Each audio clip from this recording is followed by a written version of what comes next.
ئینە لای هەواڵێکی دیکەمان و بێگومان کوردانمان لە هەر شوێنێکی ئەم دنیاە بن لە نێو کوردستان یاخود لە دەروی کوردستان بەردەوامن لە دەربڕینی هەڵوێستەکانی خۆیان بۆ ئەو خراپەکاریەی بۆ ئەو کوشتنکاریەی کە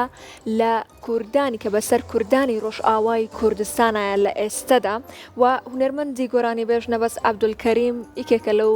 هونەرمەندانەیەک لەو گۆرانی بێژانەی کە ئەویش بە هەمان شێو بۆ پشتگیریکردنی کوردانی ڕۆژئاوای کوردستان بەرهەمێکی بڵاو کردوتەوە بە ناونیشانی کچانی گەریلا.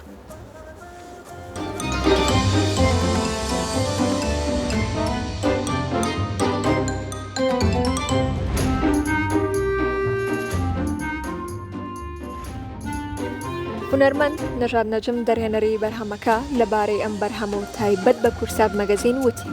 لە ئێستادا کاری وێنەگرتن و تۆمارکردن و هەموو کارەکانی بەرهەمەکە تەواو بوو لە قۆناغی مۆنتاژکردندایە. ئەم کارە هەر بەردەوامی دانا بەو شارەی شاعیر متعجەباری کە پێشتر و لە بەرهەمێکی تردا بۆ بەرخۆدانی کۆبانێ نووسی بووی.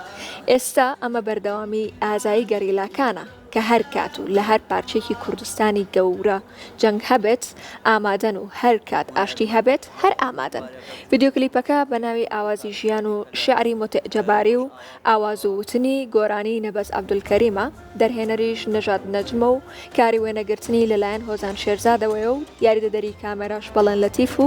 میوزیک و دابەشکردنیشی ڕزگار حەمەرەئوف و میکس و مەسترنگیشی لەلایەن ڕزگار حەمەرەئوفەوە بۆ ئەنجام درراوە.